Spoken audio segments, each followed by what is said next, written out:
Hi guys, my name's Connor. I'm a science fiction, political, and philosophy nerd, a Marine Corps and law enforcement veteran, and a never Trump Republican. Something very interesting has happened in domestic politics within the United States, which is Zohran Mamdani, something like that, is a socialist Muslim who has just been selected as the Democratic nominee for the position of mayor within New York.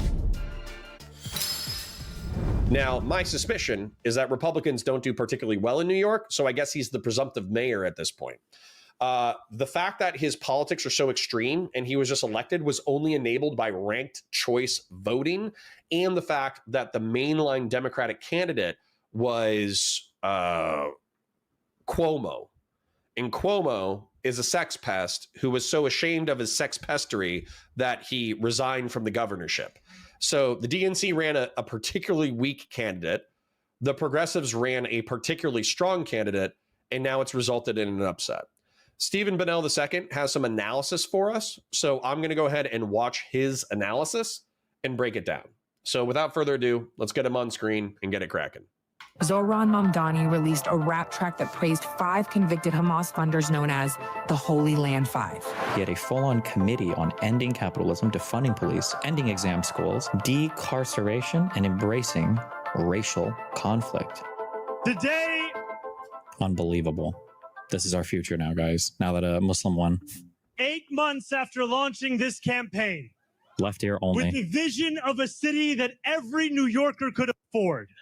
I still want to know the chain of like custody on these videos. Like everything today records 2-channel audio. Like what are you recording on where this even happens? I'm so curious. Just kidding. Actually, I know exactly what happened because they're recording on a real microphone. This goes to a mixer. It's single channel audio and they just dump the audio very crudely onto. Hergeberg says, we hate Destiny here. Is this not a DGG friendly environment? Hergeberg, we banter with Destiny, okay? We have fraternal rivalry. Plenty of people who watch this channel are DGG or Destiny or whatever. There's just going to be some brotherly banter. Some device not realizing this is just one channel and then they just upload it with a video, I guess. I don't know. We have won. We have won from Harlem to Bay Ridge. We have won from Jackson Heights to Port Richmond. We have won from Maspeth to Chinatown. We have won because New Yorkers have stood up for a city they can afford.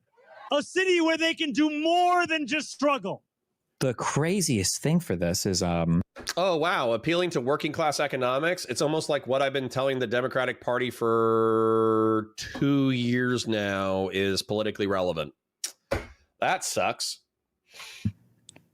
This is 13 hours ago, so I don't know if this includes it. This morning, he was saying that in New York they were going to legalize rape for Jewish people. What the f? I was like, seriously? But he said it was only for the ones living in Brooklyn. So I was like, okay, I guess, but I'm just kidding. I'm just kidding. Ah, Destiny, being edgy boy, being an edgy boy as always. One where those who toil in the night. Also, listen, okay? As tempting as it is sometimes, okay? It's fun to be unhinged about everybody. We looked up on stream the globalize the intifada thing. I heard this over and over again. And until I looked it up, my assumption was that he said we need to globalize the intifada. I don't believe he ever said that. I think people were asking him about like, would you defend that statement or something? Or how do you feel about it? And then he did the bullshit pro-pally meandering thing. But I don't think it was him saying like, we need to globalize the intifada. That's what whenever time I read like headlines or when I read people saying this, that's what I was led to believe. And I don't believe that was ever the case.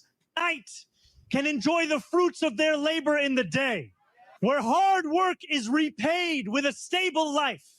8 hours on the factory floor or behind the wheel of a cab is enough to pay the mortgage. It is enough to keep the lights on. It is enough to send your kid to school, where rent-stabilized apartments are actually stabilized, where buses are fast and free. I'm probably the most pro-pally person in the chat, but his statement on October 8th was kind of bad. Listen. We're going to take a look at the statement. I'm going to engage with my own chat because I'm not just here to snipe Destiny's content. So this is the language that is going to appeal cross-political bases because the right wing feels like they're getting squeezed as well. The working class and middle class right wing. Now, when it comes to the middle class and upper middle class right wing, what they want is reduced taxes, because that's the way that they feel the squeeze is they're not able to deploy all of their revenue and capital the way that they want to. But when it comes to the working class right wing, what feels unfair about our economy is that working class folks who make 30, 40 grand a year being retail clerks or stock clerks or, cab drivers, Uber drivers, all that kind of stuff, is that they'll work 40 to 60 hours a week and they're still $100 behind.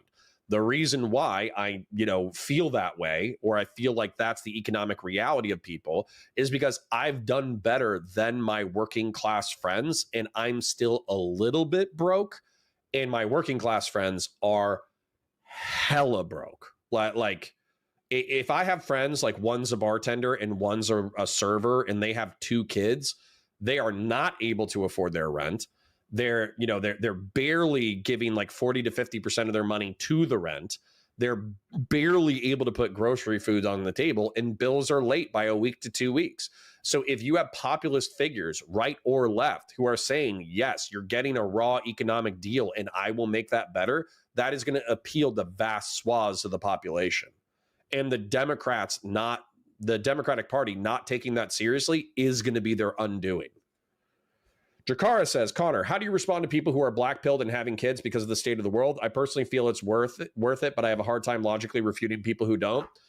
Call them cowards. Listen, I hate to be so mean about it, but your great-grandma, at least my great-grandma, I don't know my great-grandma, but people in the Depression were having like 6 kids. You know what I'm saying? Now, 2 of them died from preventable disease, but they still ended up having 4 kids. And yeah, they were like sucking the nutrients off of boiled rocks and rotten tomatoes, but they survived. And then those kids served in World War II, and then those kids got the GI Bill, and then they bought a house, and then they did this, and then they did that. If you look at the material conditions of 3 or 4 generations ago, it's still much worse than what we have today. The reason why we're black-pilled is because there was like a material conditions peak in the 1960s where you could probably work a normie job and get a mortgage and get a car and take care of your family. But that doesn't mean that your material conditions aren't infinitely better than somebody like in the Great Depression, like 1920s America. So just stop being so pusillanimous. Stop being so scared of the world. God put you on this planet in order to live a cool and interesting life. And so go live that cool and interesting life. Stop being afraid of your own shadow. That might not be what people want to hear, but that's what I'm going to say to them. Gen X says Laura Ingraham posted that all the New York billionaires needed to band together to fund a Republican to beat him. Lol. That's the exact reason he won. People don't want that anymore. Yeah, they need a right winger who's willing to address any kind of material conditions for the working class whatsoever. Short Stack Goblin says Cuomo did better with women than Zohran. I guess the sex pesting was successful. Listen, it wasn't sex pesting. He's just Italian. Okay. Razzle says DGG friendly here for sure. Just a bit of ball busting is all. Exactly. Although Jamie Hayes says that he hates Destiny a lot. Well, sorry. Cornelius Cadre says Destiny's son is a groiper, denied the Holocaust, so Destiny blocked his own son on X a few days ago. Yeah, Cornelius, though, like, they're still going to talk. Like I have no doubt that Nathan and Steven are going to call each other on the phone or Discord or whatever, and they're going to chat. But I wouldn't want my son following me on X either. And if he was posting cringe, then I wouldn't want to follow that either because I would just get pissed off. And in this day and age, what are you going to do? You tell your son to stop posting cringe and they insist on posting cringe. Are you going to take away all social media? I mean, I might because I physically live with my children.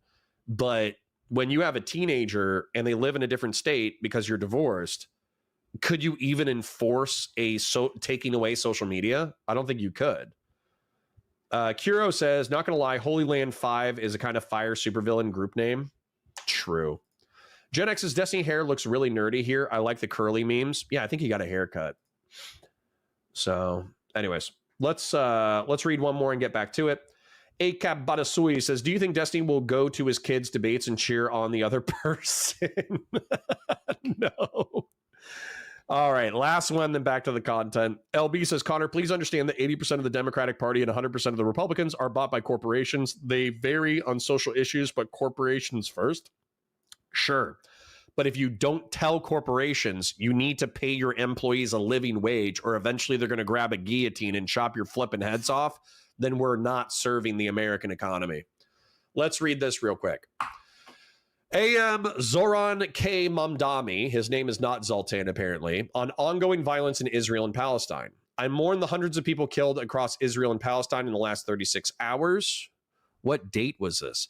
Netanyahu's declaration of war, the Israeli government's decision to cut electricity to Gaza, and Knesset members calling for another Nakba will undoubtedly lead to more violence and suffering in the days and weeks to come. The path towards a just and lasting peace can only begin by ending the occupation and dismantling apartheid. All right. Kind of woke, but okay. Okay. October 8th is like old battle.net chat logs, okay? We just don't look at that. We don't think about that, okay? Where childcare doesn't cost more than CUNY, and where public safety keeps us truly safe. So what's your take on Zohran, right? He seems to have said a lot of cringe around 2020, and record totals were good, but some of his more recent comments trying to appeal to neo-libs like us seems good. He supports single-stair housing reform, easier to build housing on smaller lots, expansion buildings. I mean, like, my take on this is basically going to be the same as any further left candidate. Like, MAGA has a huge problem with authoritarian rule right now. I don't think, we haven't seen that with any left-leaning people. So the idea of him trying to rule like a dictator, I don't think can happen. So if there's like a crazy far left policy, I would say the same thing about him as I did about Kamala Harris. I just don't think it'll come to pass. Like I was never, ever, for a microsecond, I was never, ever worried about Kamala or Biden doing like a wealth tax, because it would be a disaster. And I know it's never going to happen. Like I know that as soon as they would even float the idea, every advisor there would be like, hey, this is actually, like, oh, shit, okay, we'll just stop talking about that. So I doubt that like this guy is going to destroy New York with far leftist policies, you know. As far as like boosted rent control and like, in my opinion, all of those types of, or like the government grocery stores, in my opinion, those policies are dog. I think they're horrible, and I think they only make things worse. But there's two things that can happen. Okay, so there's three things that can happen. One is he just doesn't get the support in the government to do it. Two is that he does it, and then he, it's a good miserable failure, and then you're like, okay, well, look, at least we know this shouldn't work. Or three, he does it, and it actually ends up being somewhat successful, and then that's just more data, right? I used to think that UBI was kind of like a dog concept, but I feel like most of the data that's come out about UBI and places that have tried, I think most of the data is actually pretty positive. Like it doesn't fully disincentivize people from ever working, and they don't ever get jobs, and they just sit at home all day and smoke weed.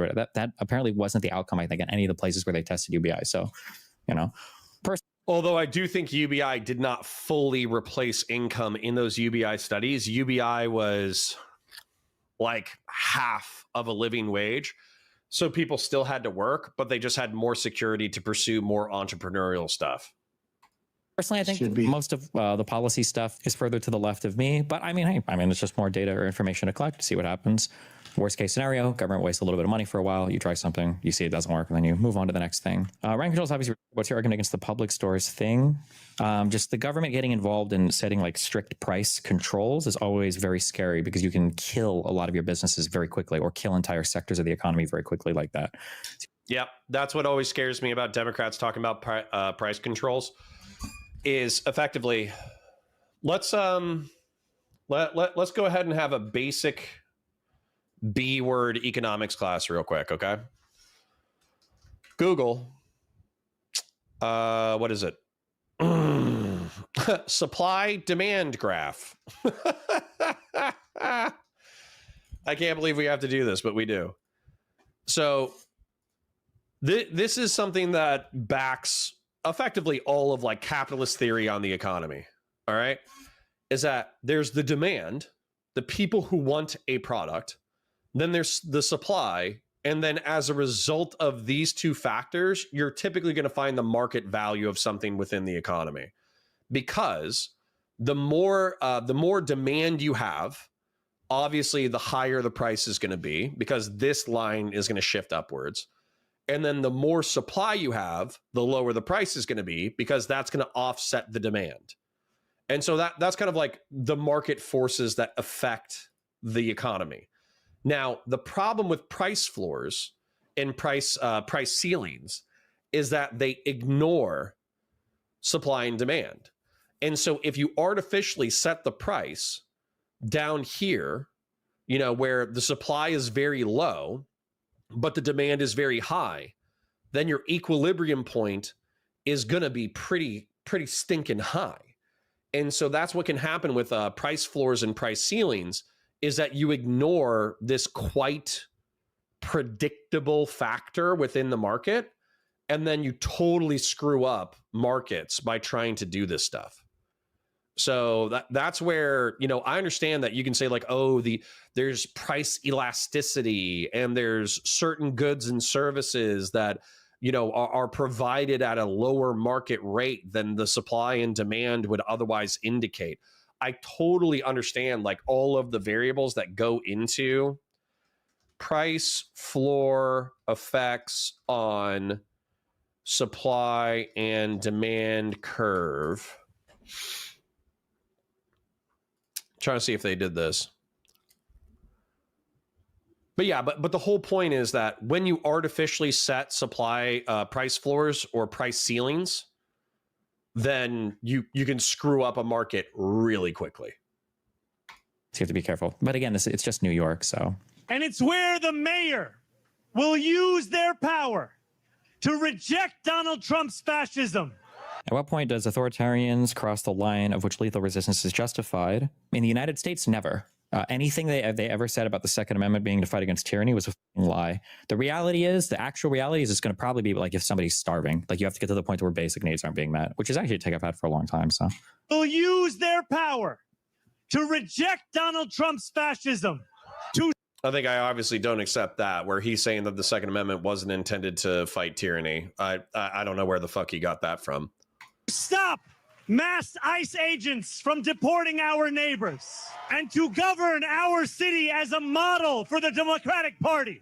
How much power does the New York mayor actually have compared to the city council? My understanding is the New York mayor is one of the most prestigious positions in the United States. I don't know if it would be unfair for me to say, I feel like the New York mayor position is more prestigious than the New York governor position, and is more prestigious than most Congress positions, like even being a senator. New York mayor is a really big, that's a really big office in the United States. The reason why it's such a big deal is because New York City, I think, is one of the largest economies in the country. Like, let's take a look at it. Size of New York City economy, because there's so much international trade that happens there.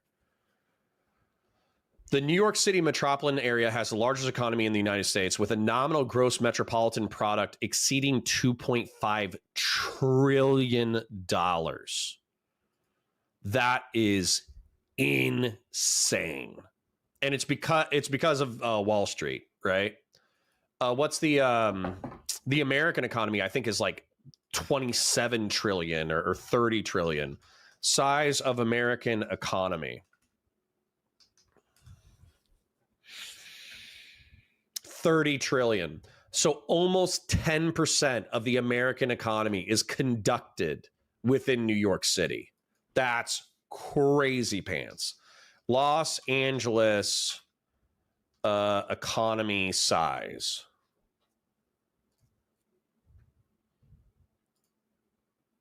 So LA is 1 trillion. So LA is half of the wealth of New York City. That is banana pants. I will engage with chat, I promise, but I I want to pace the VOD correct for the VOD lanes. Everybody say hello to the VOD lanes. Hi, VOD watchers. Hello. Good to see you. Leave a comment down below. States. Yeah, the New York mayor, especially post 9/11, that's a huge office in the U.S. But maybe it'll recede post 9/11. We don't care about it as much or something. But I mean, it's a huge city. It's a very, very, very international city. Everybody in the world that comes to the United States wants to see New York City, the Big Apple. There's a lot of diplomatic stuff that happens there and everything. So it's just a huge and finance. Huge. Yeah, it's a big city, huge economy. There's a lot of history. Anyone that self-identifies as socialist, even democratic socialist, concerns me. I mean, it should. It's pretty cringe. But, I mean, hey, listen, he won his election. I think it's foregone at this point, right? The Dems need to learn how to campaign, I think, better. What was I'm sorry, I need to stop saying this. What was Zohran's position on the Luigi killing? I don't know. And don't make me look it up because he's probably going to think it was based, even though that's.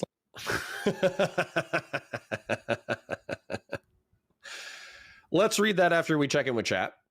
AKA Badasui says, I'd say the main problem with the working class folks don't want to live with 3 families in a home to reduce housing costs, or they want larger homes in good areas and don't want to live rurally. Yeah, sure.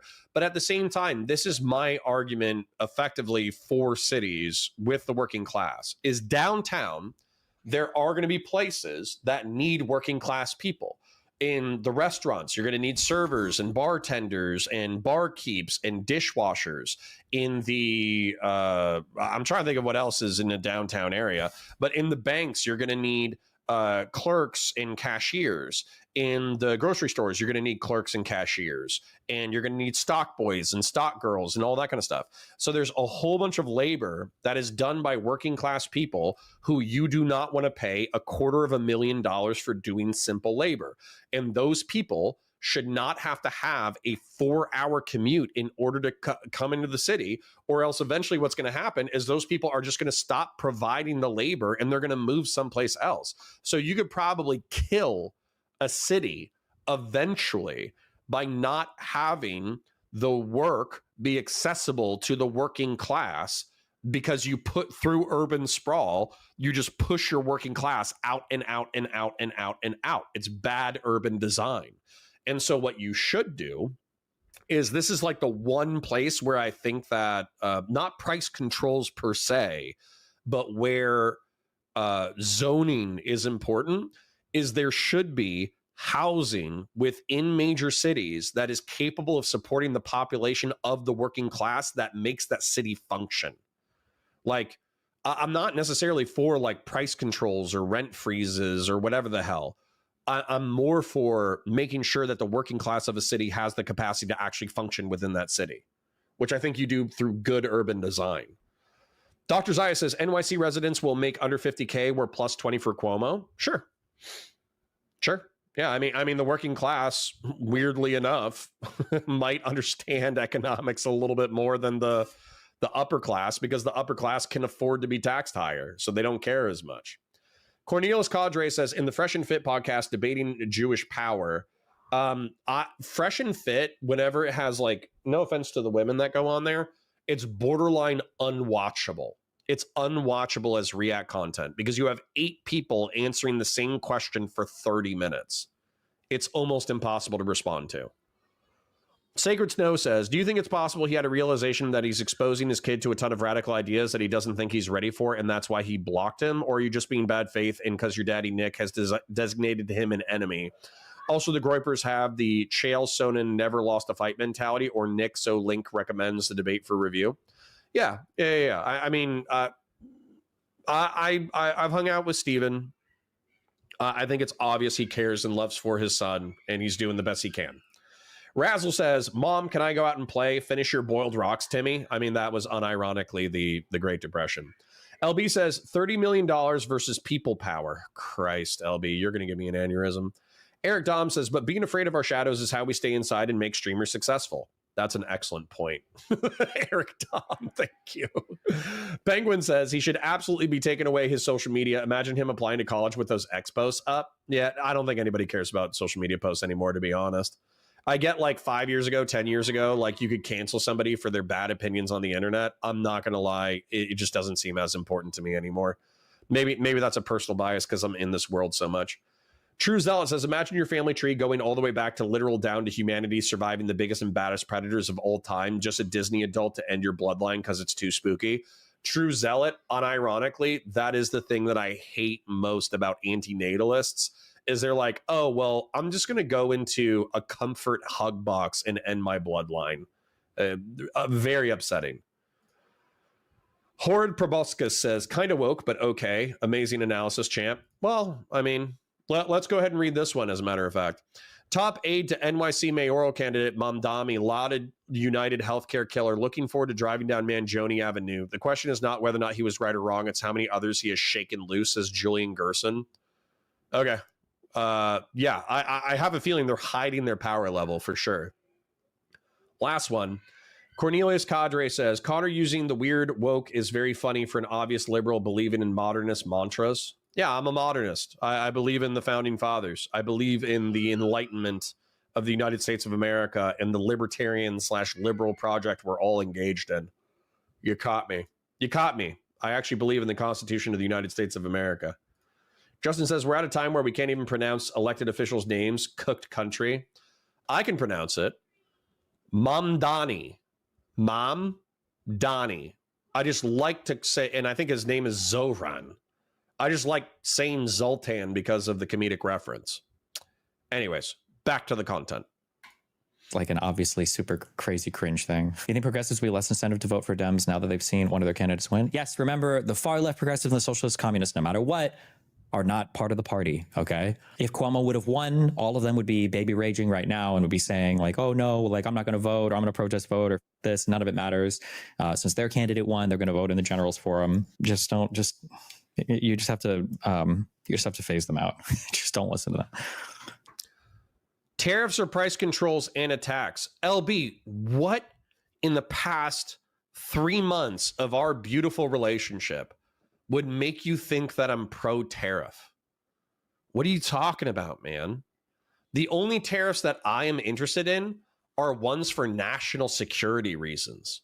For instance, if there is like a way to manipulate microchip distribution through tariffs in order to make sure that we maximize the amount of like good, microchip technology coming into the United States while making sure that it minimally flows out to our rivals, that's the only tariff that I would support, is effectively tariffs for national security reasons. Generally speaking, I'm not a fan of tariffs. I don't know what the hell I would have said over the past 90 days to make you think I'm pro-tariff. Don't listen to them. New York City would be the 12th largest economy in the world if it were a country. That's crazy. I heard that your mom would be the 140th largest country in the world if she were a country. Because of how fat she is. Do you think the words socialist and capitalist have different meanings between Gen Z and Gen X? Yeah, I still have socialists in my chat saying that effectively social democracy is socialism, and it makes me want to take this hairbrush and jam it into my eyeball. Kind of, but it's gotten really cringe because Gen X and above, socialist and communist, were like the Soviets. It was like whatever that meant. And then like Gen X to millennial-ish, like in that time era, communists and socialists just became people who want to do things with the government. Like Obama was called a communist and socialist all the fucking time. And then I guess maybe as a result of that or other factors, Gen Z started to be like, oh, socialism is actually cool, because we want socialized healthcare. But then now a lot of the young people, at least online, want to be actually socialist. Not just the government does stuff, but like we abolish capital. So who knows? We need proportional representation and to destroy the two-party system. This constant infighting for how the party should act or is defined really feels ineffective. No, people just need to keep their eye on the prize. People need to keep their eye on the prize. And you just have to, everybody needs to be on the same page for that. My guess is going to be, I haven't dug a lot into the policies either because I'm not in New York. My guess is going to be, I would have preferred Cuomo, probably, or some like establishment Dem, because those are just the type of people I like over the Zohran guy. But if I lived in New York City, I'm just showing up all day to vote for Zohran. I'm never considering ever any MAGA alternative. It's not even remotely close to that. You should be able to brutal as infight when it comes to primaries, because that's what primaries are for. But then once the primary's over, then you say, okay, fighting's over, off to the general. We kind of used to do that, right? I think Hillary campaigned for Obama. That was a very brutal primary. That was Hillary's election. It was literally, for all the coronation memes, that was it. And then Obama was a fucking nobody, a literal WHO megalol. He came out of nowhere. And then all of a sudden, Hillary lost that primary, and it was insane. Same thing with Trump. Everybody hated Trump in the Republican primary. He was making fun of people's wives and calling people retarded. Not retarded, but basically. And then, and they all came out, and then they endorsed and phone bank, right? There's the videos of of Cruz phone banking for Trump afterwards as well. Adams and I will never forgive the Republican Party for the following. Easily 60% of the primary vote was split between 4 normie Republicans. It was like DeSantis and 3 or 4 other people. No, it wasn't even DeSantis. It was Rubio. It was like Rubio and Huckleberry and this guy and that guy. And they split the moderate vote. And it was 60% of the Republican Party was wanting to vote for normies. but they stayed in the primary for so long, they split the moderate vote and they allowed Trump to take power with like 35 to 40% of the Republican vote. And then he became a cultural phenomena that they had to rally behind. And so as a result of the moderates being selfish, we totally fucked ourselves as a party. It pisses me off. It pisses me off to no end. That would be like normie Democrats not dropping out and coalescing around Biden. And so as a result, Bernie Sanders becomes the presidential nominee. That's actually what happened in the Republican Party in 2016. Holy shit. Cuomo may both run as independents in the general. I don't know how the New York elections turn out, but if it is the case, I don't actually even know how I feel about that. I was going to say, if it is the case that New Yorkers vote like 90% Dem and then they want to run as an independent, that's fine. Maybe. If there's any risk that a Republican but wouldn't that split the vote and then make a Republican candidate viable? could win, though, then you say absolutely not. Why the would you even risk that? But also, I don't even know if they should, even if that. I mean, like, you had your primary. Zohran, he won. Like, I mean, this is your primary. This is what the primary's for. Zohran won the primary, and now you back the candidate, is what you should be doing, right? I'm not Jewish, but ever since October 7th happened and seeing anti-Jew behavior online and stuff like the Washington shooting, I feel like Jews have a legit reason to be afraid. Do you think Zohran would enable more extremists on the far left? I want to support him, but I'm a little hesitant. I don't know if he would enable them. I doubt he's going to do much to curb them, though. I think if that's what I was going to say, actually. Zohran, if there's like an anti-Semitic like attack, then what he's going to do is he's going to come out and he's going to go, we abhor anti-Semitism. This kind of violence is not part of our city. It's not part of our character, but we also have to guard against Islamophobia. And there's a lot going on in the Middle East and North Africa. Free Palestine. Thank you for your time. That's going to be his thing. So it's going to be like a tepid acknowledgement of the hostility and violence against Jews, but it's not, he's also going to partially virtue signal to the narratives that enable violence against random Jews. If you're a Jew, I think anti-Semitism should be a pretty spooky thing right now for you. The George Floyd thing had the entire country, protesting and rioting for months, and like we're having like Jewish people assassinated now in the United States by clearly anti-Semitic and now pro-Palestinian driven people, and actually nobody gives a fuck. Nobody cares at all. So that's kind of a spooky world to be in, I think. And you have a lot of anti-Semitism now on the left, and the right has a good foundation for anti-Semitism. In the far right, although the main party doesn't do the anti-Semitic stuff as much yet, but Destiny, they have rank. Yeah, isn't that massively ironic that the far right is anti-Semitic, but the moderate right and the most politically relevant right wing isn't anti-Semitic, and then the far left is anti-Semitic as fuck. But then the moderate left, it doesn't really have very much defenses against it. I do find that to be a great irony. I'm going to check in with chat, though. Jack Darko says, are we going to be covering the teachings of supply side Jesus in this econ lesson? We technically could, because interestingly enough, what Jesus did was supply side, right? With the loaves and 2 fish and all that kind of stuff, is he created so much abundance that he was able to give away fish and bread for free. And so that's the kind of economy that we need to create, where we create so much wealth and so much abundance that we can just give it away because it doesn't matter. LB says, but think about the whole state, and LA County is massive. Listen, I love California. I hate Californian politics, but I love California. It's one of the most physically beautiful places on the planet. Val says, I'm late. How much psychic damage are we looking at? It's okay so far. Nick Fuentes, to be honest, was pretty entertaining while making bad points, which is what Nick Fuentes does. And then Destiny is just kind of hanging out with chat and discussing the Zoltan election. So we're just kind of vibing. We're just kind of vibing right now. Desolate Mirror says he already started demolishing Trump lower to build a mosque for the homeless. Okay. It took me a second to realize that was a joke. He already started demolishing Trump Tower to build a mosque for the homeless. Based. ACAB Badasoy says 800 McDonald's in Manhattan. Based. Oppress the poor more. Yeah, weird that didn't resonate with voters. Fung Dark says incentives for density sound good to me. Sure. ACAB Badasoy says never mind, I was way off with my guess. Okay. LB says rent freezes are commonplace in New York City. The mayor gets that power. Yeah, that doesn't mean it's good though.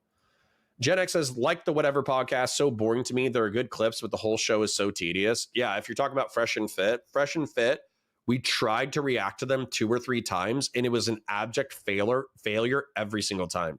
Because they took like 30 minutes to get through opening show super chats where they just berate the hoes that are on the show. And then they ask some inane question, and then they spend 20 minutes asking all 10 women the question. And then if there's a debate that spawns off of it, then they get into the debate. But it's the most inane, stupid shit I've ever heard in my entire life. Fresh and Fit is actual brain cancer.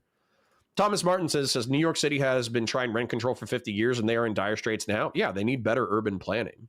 Sacred Snow says, how many times have you heard the government scientist education is lying to you or you are sheep for believing in the government? This is a reasonable conclusion, but it's unacceptable and needs to be fixed. Sure, but we'll fight. For instance, Justin believes that the clot shot will kill you. And I think that we've made the arguments repeatedly that the clot shot actually reduces your chance of clots compared to actual exposure to the disease. So I'm not saying that we single-handedly are going to change the right-wing opinion on vaccines, but we're doing our part. Anyways, I need to use the restroom and get some water. So I'm going to go ahead and steal Destiny's content and I will be right back. Ranked choice voting. Oh yeah, someone on the subreddit got mad because I mentioned that I knew friends in Canada who did who talked about strategic voting for ranked choice voting, and they were like, Canada doesn't have ranked choice voting. Blah, blah, blah. I think Canada, they must have for something, because I had Canadian friends talking about it. I think Canada had ranked choice voting just for after Trudeau stepped down or something. I think they had it for like one thing. Oh, well, Destiny trying so hard to stay middle on this one. How long could you have ever watched my stream where you would think I would try to stay in the middle on literally anything? I don't know why you would ever think that. Yes. Sometimes I wake up and I think, how can I make the broadest... There's a lot of things that make New York City special. The broadest amount of people happy. Also not sure if you saw, but the Bronx really did not support Zohran. Do you think Adams has a shot to beat him in the election, or is he cooked? I don't know. Not sure, actually. I don't know what the racial breakdown is of New York for who supports who or whatever. But I'm pretty sure Zohran was carried primarily by like wealthy white college and wealthy white suburb voters. But I mean, not suburb. I shouldn't say suburb. But that's what I saw posted online, unless that was a meme. But that's also not surprising. Remember, like the socialist views and all that. As much as people try to say like Malcolm X was a socialist and black people actually love socialism, it's a very white college kid flavored thing. Not to say whether it's good or bad. Even that sounds bad. But Zohran did better with men and Cuomo with women for some reason. I don't know if we went over this or not. I don't want to speak out on the Cuomo stuff because I haven't researched it too much. But from what I read of the Cuomo stuff, the quote unquote 12, 15 sexual harassment things or whatever, it kind of seemed a little memey. Maybe there was really bad stuff in there that I just didn't see, but it seemed kind of like old person harassment, like called, like was saying like a girl was hot or commented on her breast or whatever while he was in office. And a lot of these like were over the past like 20 years or something. Not to say that it's acceptable or good, or obviously you shouldn't do that, but it felt like when I first read about all that stuff, my assumption for a long time was that he was like touching on, like 10 or 15 different women, was like trying to finger them or something. But it kind of seemed a little memey. But maybe some of them in there, like I'm being serious. I haven't looked into these, so maybe some of them were really chair. Really bad. I'm not sure. At Destiny, as someone who is no longer Muslim but comes from a Muslim family, I appreciate the tweet you made defending Zohran from Charlie Kirk. While I dislike the tenets of Islam and it should be criticized, I feel, at least on Twitter, a lot of hate is directed towards Muslims and not Islam. I don't know if my tweet is necessarily defending Zohran. It's more Charlie Kirk has no place to ever criticize anybody for some religious. And I think that no directed towards Muslims and not Islam. Hold on. So Destiny says the same guy who was selling his own version of the Bible after holding it up and saying it's the most important book ever written just finished bombing Iran and we're worried about Muslim theocrats in the US. This is something that I'm going to disagree with Steven on. Okay. So if we look at, what is it? I get to trigger a liberal audience. This is going to be fantastic. Terrorist attacks by ideology by year. So let's scroll down here. List of terrorist incidents. So if we go through here, hopefully is it preferencing the United States? Why does it only go through 1969? Let's do the date. Where's the most recent date? Sorry, just lining it up, I guess. 1930 to 1949, 1950 to 1969. So, Front Liberation de Quebec. Wow, Quebecois terrorism. That's crazy. Then, oh, this is all over the place. Bunch of Irish terrorism. That's cool. 1970 to present. Oh, it literally goes down by year. Okay, anyways, I'll just narrativize it. I'll narrativize it. We can fact check later. Full screen narrativization. Jihadist terrorism is a fucking problem. Okay? It is. You know why it's a problem? Is because it was a problem during the 60s, 70s, and 80s, where they had the hijackings and the killings and the Israeli team, Olympic team, and all that kind of shit. And it became normalized. And then in the 1990s, you had the USS Cole. And then in the thousands, you had the 9/11 terror attacks. And what's frustrating to me, what pisses me off about libs and progressives, is in their desire to defend Muslims, which, by the way, is a noble thing to do. You should defend Muslims, the people, against bigotry. But in their desire to protect Muslims, they won't acknowledge that a fucking problem exists. What they'll do is they'll take the stats, they'll exclude 9/11, then they'll run it through 2025, and then they'll also effectively like cast doubt about jihadists. Like they'll say the Pulse nightclub massacre wasn't a jihadist terrorist, even though he said like, I'm doing this in the name of ISIS.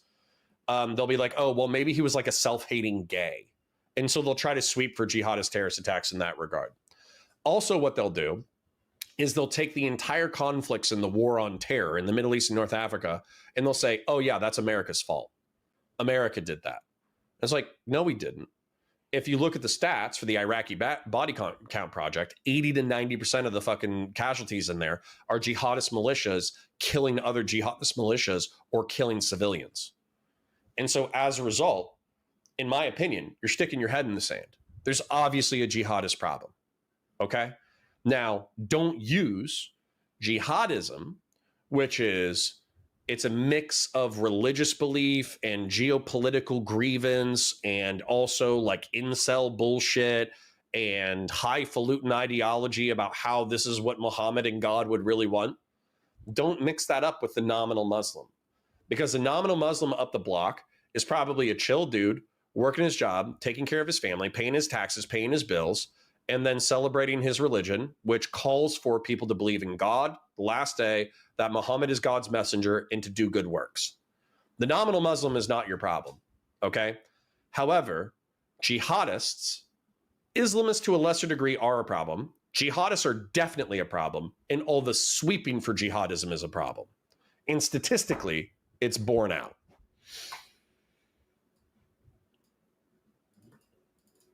Just want to trigger the libs before we continue the content. I don't know if my tweet is necessarily defending Zohran. It's more Charlie. And also, selling a Bible or taking God's name in vain is not as bad as jihadism. That point sucks. Kirk has no. I'm going to mute myself while I eat, although I'm sure I'll get triggered and then I'll talk again. In place to ever criticize anybody for some religious. And I think that. That's a retarded point, Stephen. I could fight you on this. There's obviously a broad spectrum between taking God's name in vain in order to sell Bibles versus engaging in jihadist terrorism. That you can, even if you're a hypocrite on the former, you can absolutely criticize the latter. Attacking people based on their religion in the United States is one of the most anti-American things I think a person can do. So I think this is cringe and also like a total misread of history. You can have the First Amendment protection. Yeah. Sorry, this is actually cringe. The First Amendment prevents the government from criticizing your religion. Criticizing religion within an American context is perfectly acceptable. We can fight about Catholicism versus Protestantism, which Protestant sect is more correct than another Protestant sect. We can talk about agnosticism. We can talk about atheism. We can talk about anti-theism. We can talk about Islam. We can talk about Hinduism. We can talk about Buddhism. We can talk about Zoroastrianism. In arguing about which religious doctrine actually reflects back to humanity the best amount of, like, you know, moral or mythological or spiritual truth is 100% a part of the American spirit and pastime. That religion is not some, like, it's not some sacred cow, if you'll indulge me a poor metaphor. It's not some sacred cow in American civic life. Talking about politics has 100% been a part of our character the entire time that we've existed. This is like a liberal rewriting of American history where we didn't fight about religion. It's bullshit. Charlie Kirk and him and the weird theocratic Christianity extremist bullshit that a lot of these guys push as well. I think Hassan was expecting the all of Cringe. the profile pieces that he did to launch him into some kind of, like, to get him more access, I think, to mainstream political people. So it's been funny, or mainstream people in general. It's been funny on Twitter. He's like begging to join like everything. You see him with the musicians or the celebrities or everything else. And now he wants to join this. If someone wants to actually serve NY15 and the people in it, instead of the apartheid state of Israel, I will be there to help you win. I will knock on doors with you. Let me know at Dem Socialists. He's such a cringe to do this after Zohran wins the primary. Like, he's such a fucking scum opportunist. Ugh. But why is that anti-American? We've been fighting other people about religion. Thank you, Chatter. Thank you, Chatter.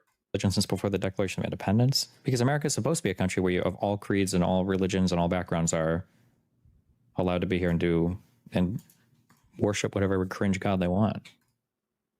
That doesn't mean you can't fight about it.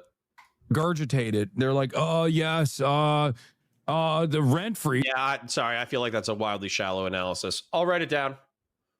I'll write it down as something that I can fight Steven on in the future. Steven. Debate topics. It's anti-American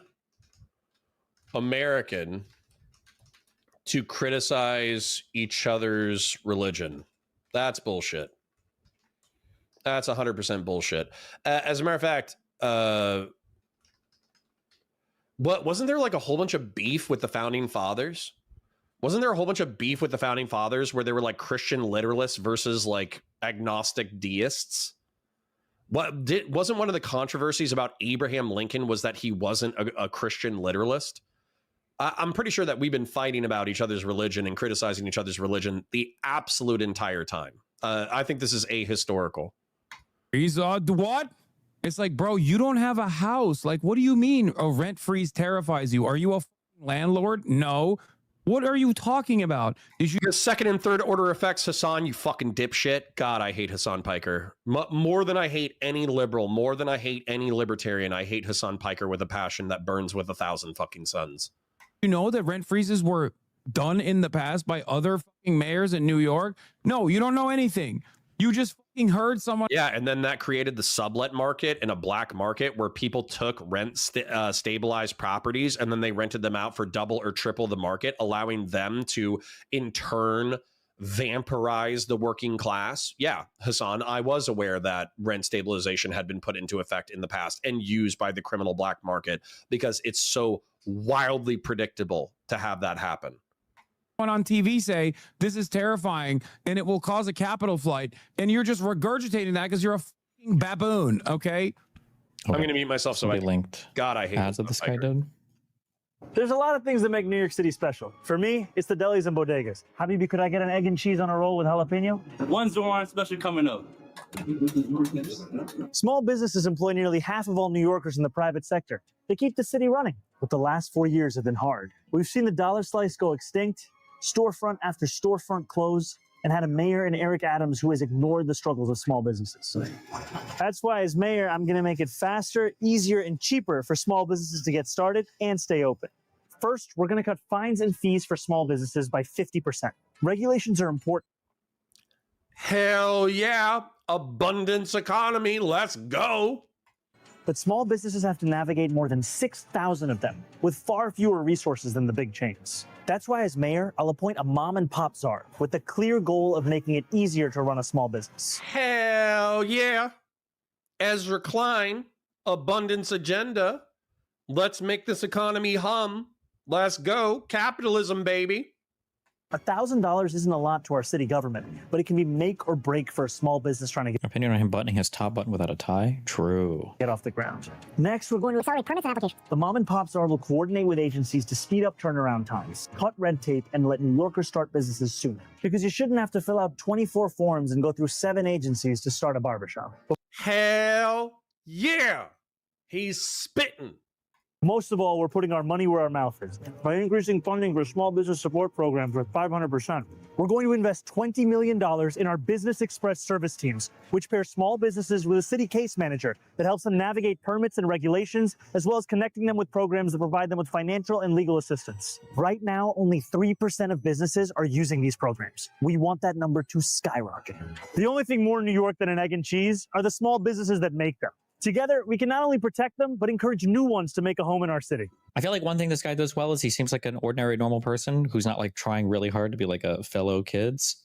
Some people try, I think, way too hard.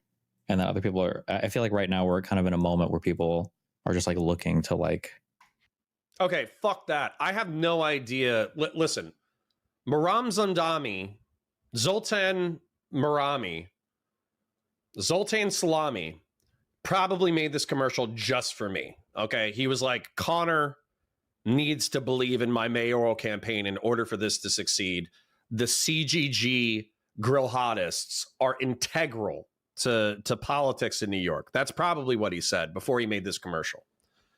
And when it comes to Democrats, I think that they are best when they recognize that regulation is important, because you don't want to eat like, pizza covered in, cockroach turds. You do want like some level of health and safety regulation and enforcement, but also that these things can prohibit the entrepreneurial spirit and the energy of capitalism that keeps people in poverty. And that in particular, the corporations use regulatory capture in order to make sure that small businesses aren't able to compete with them.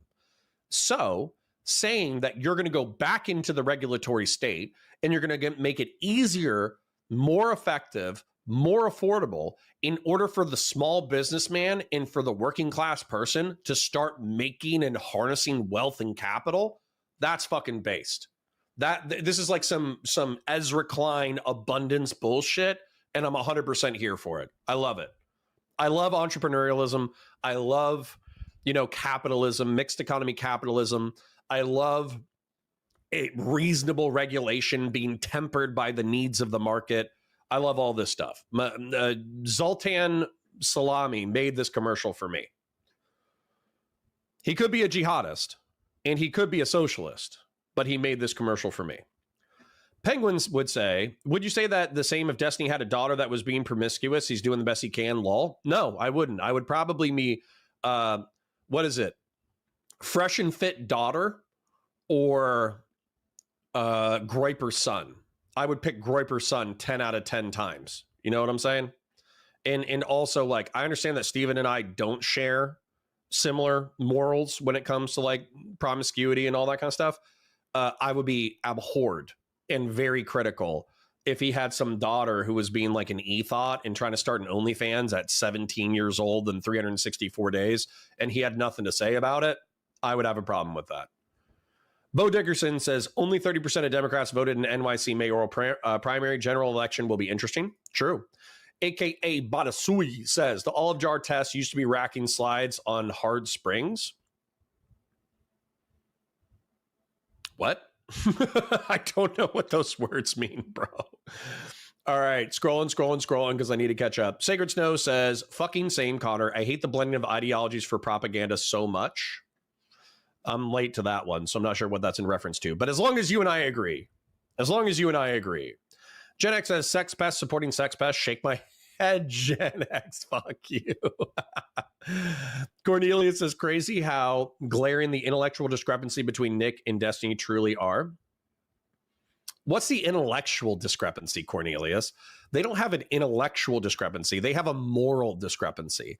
They disagree on the morality that should run the world. Stephen and Nick are probably as smart as each other.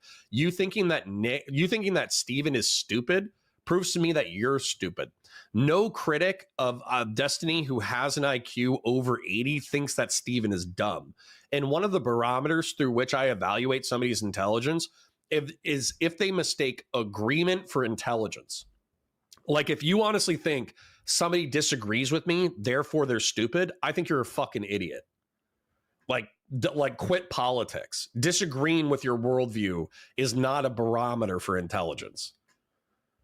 Dr. Zaya says, and I will definitely vote against whoever has the best shot to beat him. We'll see. We'll see. Let's see if he becomes like an abundance lib. If Zoltan Salami becomes an abundance lib, I will be ecstatic. Penguin says, been saying this for years about the rise of Trump. AKA Badasui says, Jeb Bush. God, I wish it was Jeb. Holy shit, I wish it was Jeb. It shouldn't have been George. It should have been Jeb. Christian Layer says, what the F? I was gone for 30 minutes and Connor already covering Destiny. Well, yeah, the other segment was only 20 minutes. We turned that into an hour. DD22E says he is not a crypto fascist like Trump or crypto Marxist Leninist like Hassan. Bernie is fine.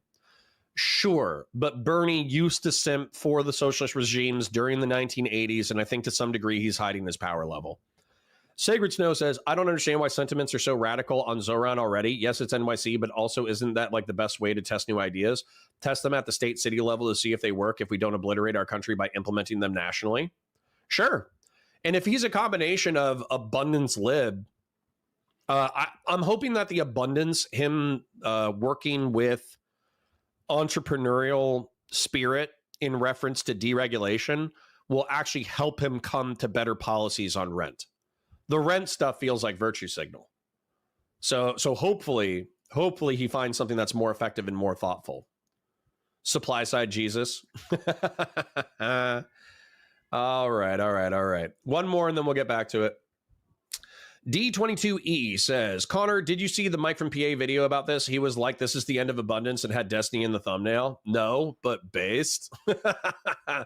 H-Lock says, so Connor is an abundance lib now? No, I'm not.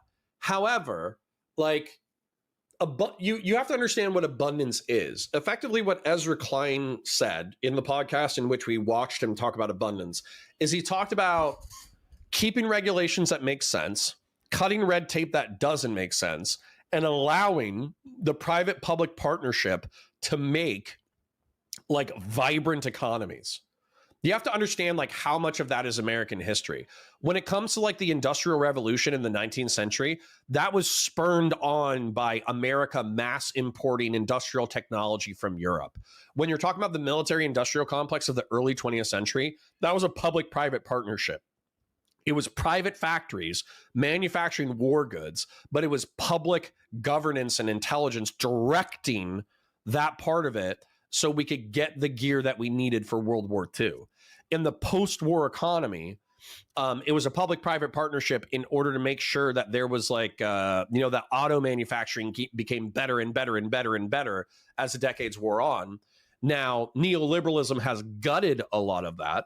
But if you look at the vibrant parts of our economy, historically, it has been about sensible regulation, cutting red tape, and making the private sector vibrant. There have been cool times in entrepreneurial history within the United States of America, and I like those cool times. Jesus was the first anti-Semite. Cornelius, this is why I haven't banned you, because that sentence is very funny. Oh, no, he wasn't a commie. He wasn't for a moneyless, stateless, classless society. If anything, he was a monarchist. LB, you're coping. Gen X says, lol, I get as many as I can, so for the shed on anti-vaxxers. Chair points. True. All right, anyways, back to the content. I did find this funny. I'm going to mute myself and continue to eat, but this is actually... Zoltan Salami is winning me over. Kind of normal people. This is the vibe I get from him. I'm going to make... And part of that one thing that we watched, I also felt that way. The part of the debate. Admittedly, I haven't consumed a lot of stuff from this guy, though, but... Take it in. The true icon of New York, the Staten Island Ferry. The Staten Uh-oh. He's going to lose me with this one.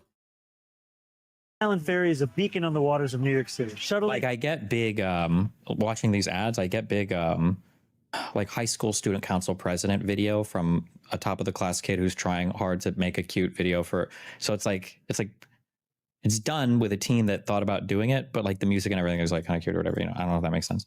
Take it in. The true icon. It's like Parks and Rec, a little bit, yeah, that New vibe. York. Yeah. Staten Island Ferry. The Staten Island Ferry is a beacon on the waters of New York City, shuttling about 45,000 people a day. And the best part?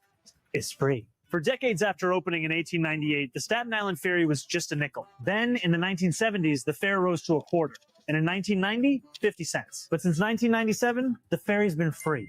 And New Yorkers have come to know it as a dependable means of transit. And it's the best way to see the Statue of Liberty. So when people say buses can never be free, don't ask them to take a hike. Ask them to take the ferry. On June 24th, let's get some more free transit. What is it? Okay. So the reason why I like public transit having some level of basic investment is that, number one, you should be able to afford that basic investment. And number two, it should give you some level of buy-in into the infrastructure. So when I pay, $2 on a toll for a road, I'll admit that's kind of annoying.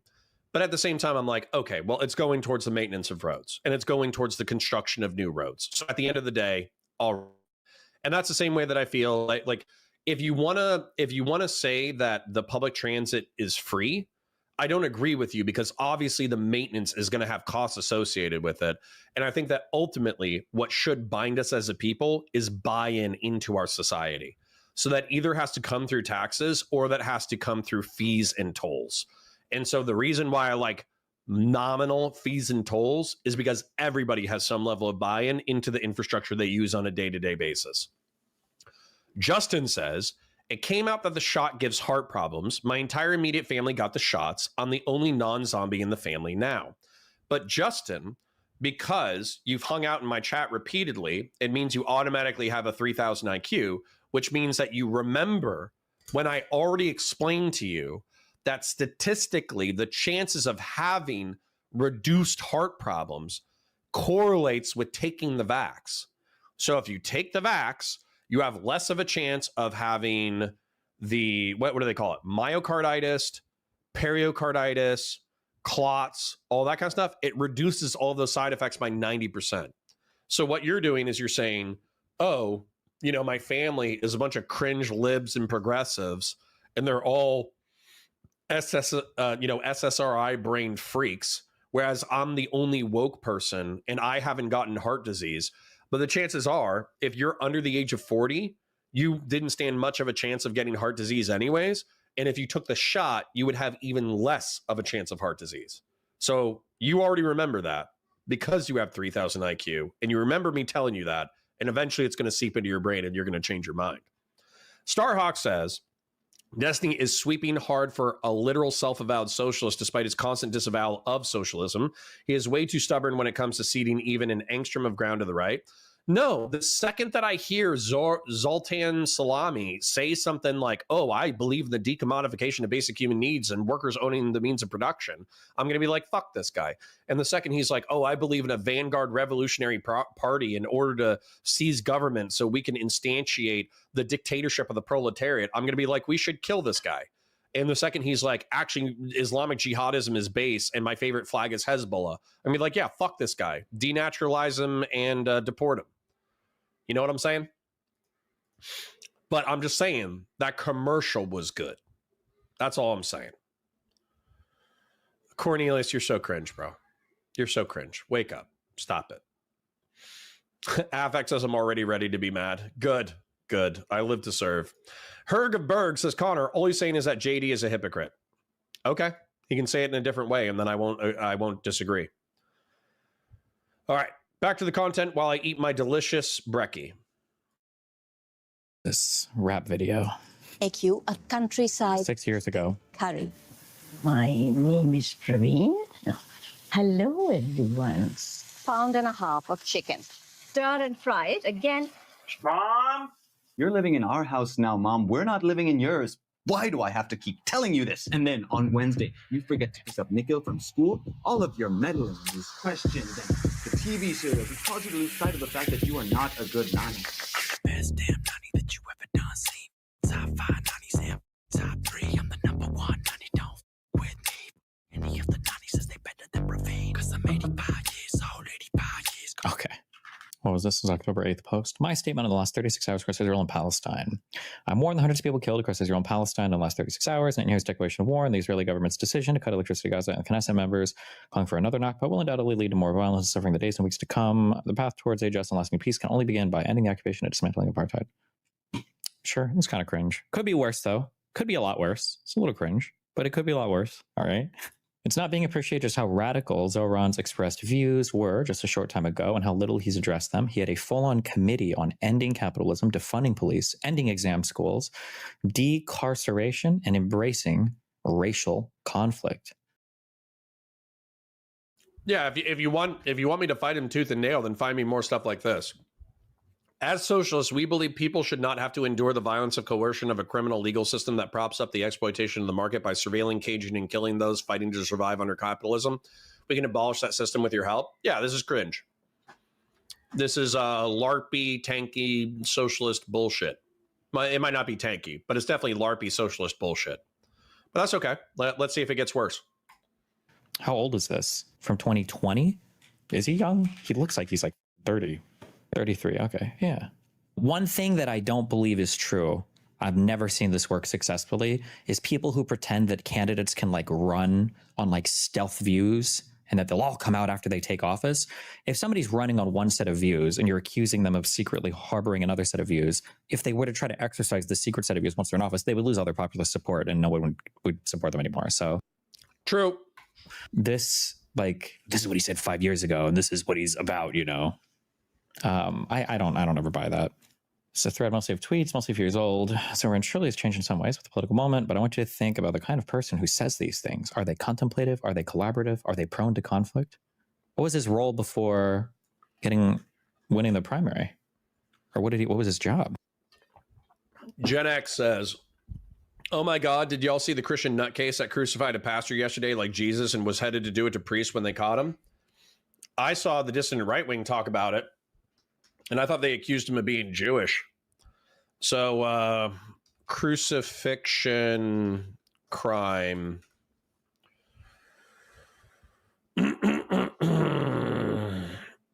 No. How do I Google this? Recent crucifixion priest. All right. Suspect chillingly admits to crucifying elderly pastor, reveals Christian leader hit list in deranged jailhouse interview. A suspect accused by police of crucifying an elderly pastor in his Arizona home has given a chilling jailhouse interview confessing to his alleged crimes and revealing a hit list of other targets across the country he reportedly planned to murder before he was caught. Adam Christopher Sheaf, 51, confessed to killing 76-year-old William Schoeneman, whose body was found in his bed covered in blood with his hands nailed to the wall on April 28th during an interview. Wow, that's kind of crazy. Sheaf was previously named as a suspect in Schoeneman's murder in what he described as the most tragic and bizarre case ever. Oh, yeah. And he's got like Hebrew tattooed on his neck. He described driving from Phoenix at around 2 a.m. on Easter Sunday before he allegedly executed him and then placed a crown of thorns on his head in a sick crucifixion ritual in the prison, whatever, blah, blah, blah.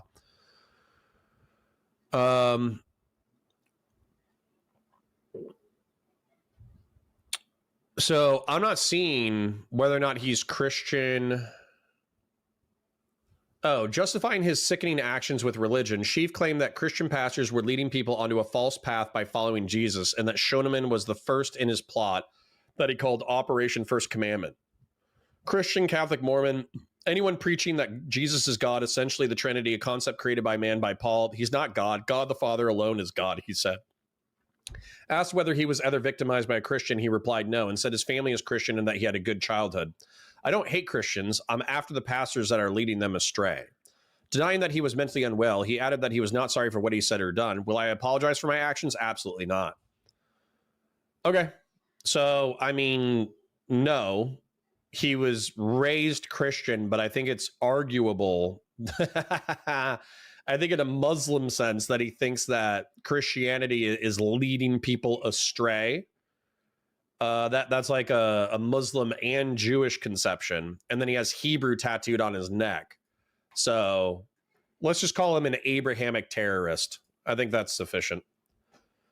Sacred Snow says, on my lunch break is over and chat's being pretty interesting. I got to close chat, but I'll be lurking. All right, good to see you. Terrorism is a problem, period, Connor. Ooh.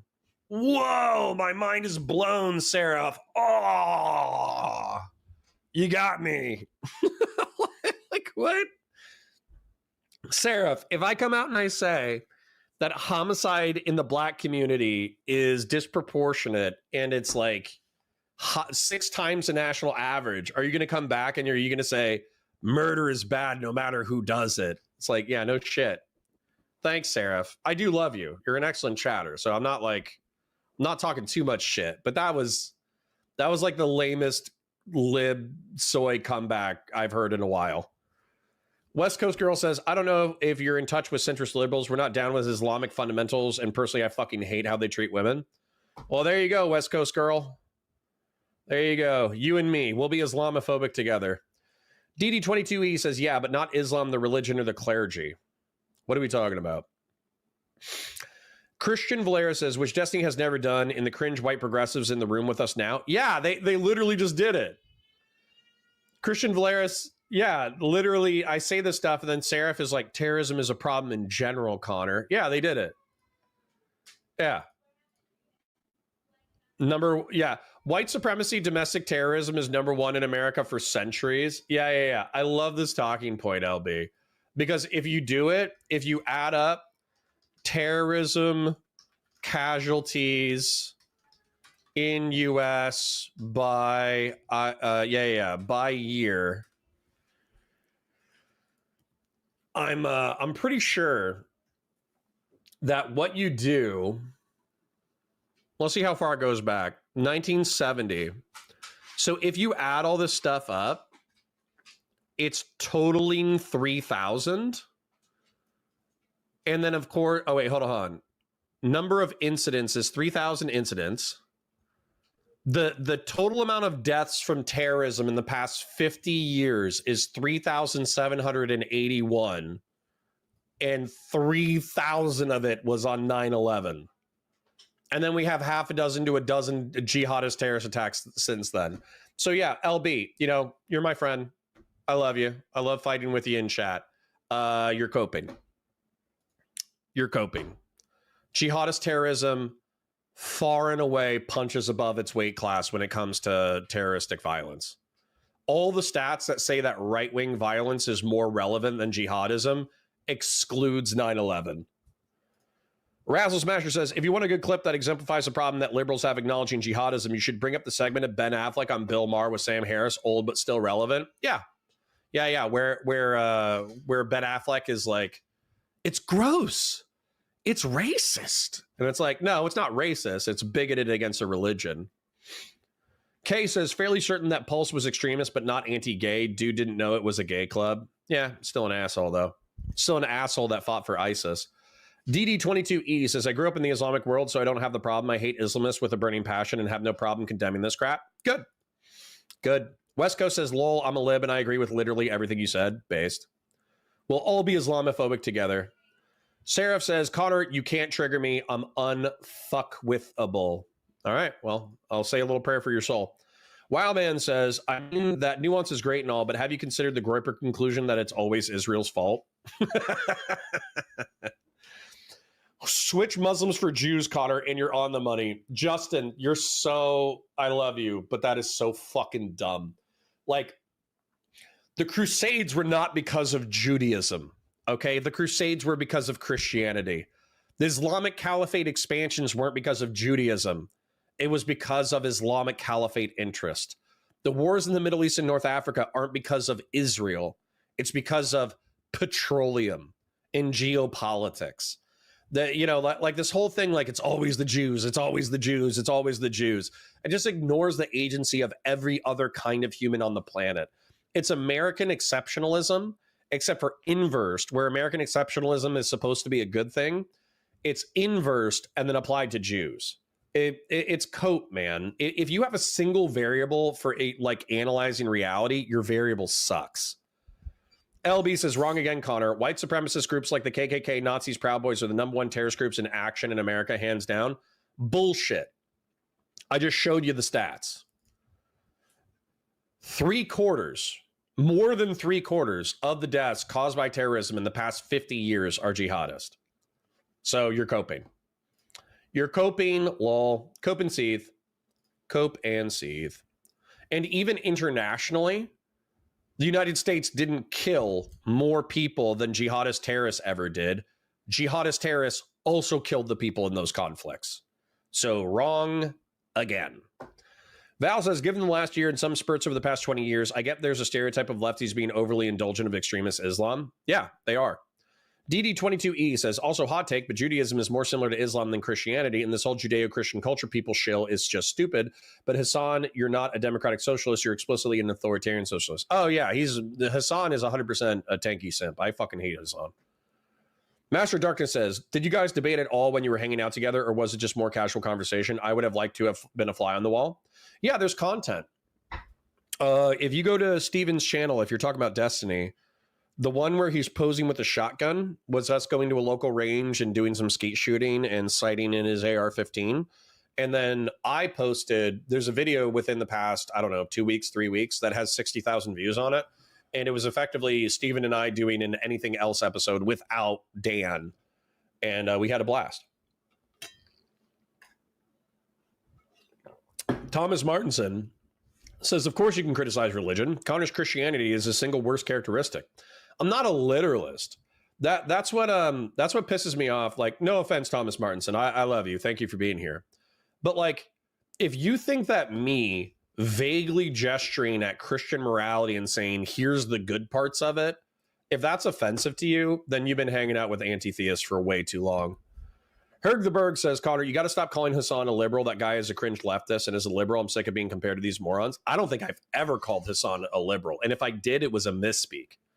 Yeah, he's a fucking tanky. Fuck that guy. When I said abundance liberal, I was referring to the talking points from Zoltan Salami.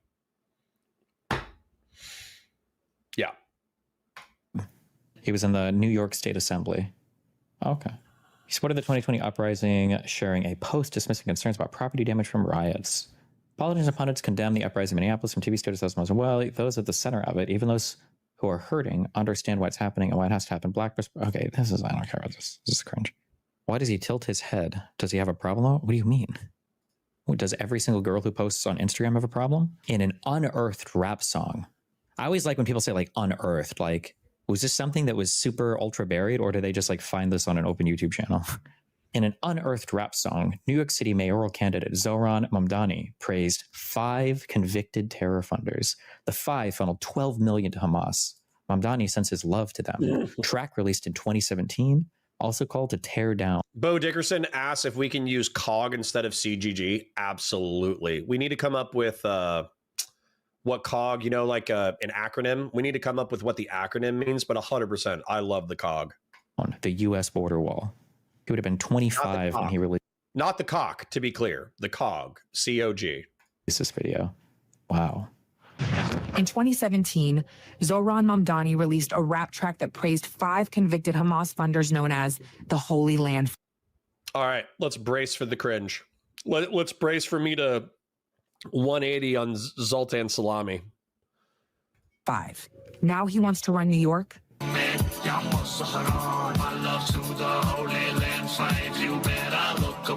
Mamdani says, look him up. So we did. Wow. These 5 men were convicted of funneling over $12 million to Hamas, U.S. designated terrorist organization responsible for the murder and kidnapping of civilians, including Americans. Yeah, fuck Zoltan for this one. I mean, it's 2017, so that's 8 years ago. But not only is this cringe, it's fucked up. If I could preclude him from running based off of this alone, I would, unless he fully denounced it. Unless he was like, Yeah, I was a kid. I was edgy. I did some cringe shit. Total disavow. Don't support terrorism. Fuck these guys. That's the only way that I would want him to run for office. Damn. Mamdani sent his I like how you have to have that in there to make Americans give a for the murder, rape, and kidnapping of civilians. Hold on, wait, don't let me lose you yet. Not just any civilians, including Americans. American ones. Mamdani sent his love Nice. to convicted Hamas funders. Let that sink in. Mamdani says, no wall will make it fall. That's an open door for criminals and chaos. Zohran Mamdani stands with convicted terrorist funders and wants open borders. This is New York City, not a sanctuary for terrorists. Ha! Based anti-Zoltan propaganda. Yeah, fuck that. Yeah, fuck that. If you explicitly support jihadist organizations, I basically want you, like, I know Pisco is going to hate this, but it is the way that I feel. If you support jihadist organizations, terrorist organizations that explicitly target civilians, if I could denaturalize you and deport you, I would. I would. I know that's not very liberal of me, but that's the way that I feel. Zohran Mamdani, unfit, un-American, unthinkable.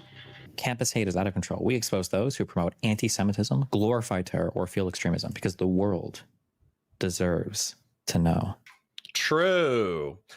Quick chill time. We have more than 100 people viewing. I appreciate that. Like the stream. Watch the VODs. Super chats if you got them. Memberships if you got them. Thank you. Jesus.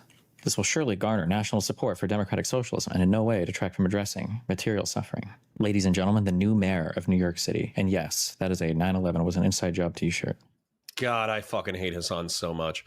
The fact that Hassan is such a little edgy boy that he's like, I'm going to wear 9/11 was an inside job shirt in order to pose with the far left mayoral candidate who's already on the verge of losing. Now, he did win, but that's not thanks to Hassan. And then on top of that, he's already been accused of being a jihadist simp and a communist simp. And Hassan is a fucking stupid, tanky, jihadist apologizing piece of shit.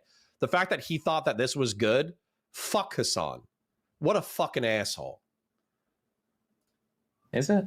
This is not a 9/11 inside job shirt. It is literally a shirt titled Internet Welcome to the Web of Misinformation. That faux browser window is a reference to misinformation spread about 9/11. Oh, nice. So I'm gonna lift some weights while we're doing this. The guy literally did the thing the shirt is accusing him of. Internet paradise. Welcome to the World Wide Web of disinformation. Jet fuel melt still beams. The funny thing is I wonder if Hassan is wearing it ironically, which is like a double, triple meta. Holy shit, I hate Hassan. We get that prison drip. Hey, didn't see you there. Congrats, though, to Zohran Mamdani. It's not over yet, but it's looking like he won the mayoral race in New York City. We were all over every borough today, seeing people super excited to go out and vote. I supported him because he's the only non-Zionist candidate on that stage. I thought you needed to be bought and sold, but people are energetic. People are tired of the Zionism, and I'm excited to see what he's got. I'm not a socialist myself. I don't want everyone to be a communist getting free stuff, but I think he has some cool ideas. Hopefully he can do the best, man, and wish you the best of luck. If you do win, New York is with you, and we want you to do well, man. Based? Not really, but Sneako's kind of, but that's okay. How prolific was this guy's rap career? What the 9 years ago? His mom is a really big filmmaker. We'll bear interview. My next guests tonight are two candidates who want to be the next mayor of New York. Please welcome New York State Assemblyman Zohran Mamdani and New York City Comptroller Brad Lander. Is there no way that Eric Adams wins? Actually, I don't even know. Was Eric Adams part of the primary? Or is the sitting guy not usually part of the primary? No, he wasn't. Yes, he was. Independent run. He's running as an independent. Oh, weird. Huh. I have no idea what that'll look like then. I don't know how popular he is with most people in the city right now. Gentlemen, thank you so much for joining me here. Each of you are running to be mayor of New York. And to be clear, I am not endorsing either one of you. No, not okay? In fact, so much so you guys are going to switch seats a little bit later in this interview. Right. But you're endorsing each other. How does that work? Why is this, for each of you, question, why is this your number two guy?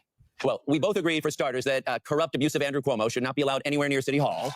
And we know that by teaming up, a majority of New Yorkers won't choose him. At the same time, we have a positive vision. You know, when I first met Zohran, he was leading an effort to help taxi drivers who were under crushing debt, like several had committed suicide because medallion holders were crushing them with excess debt. So he led a hunger strike, teamed up with people, and designed a $450 million debt relief program, and has now built on that.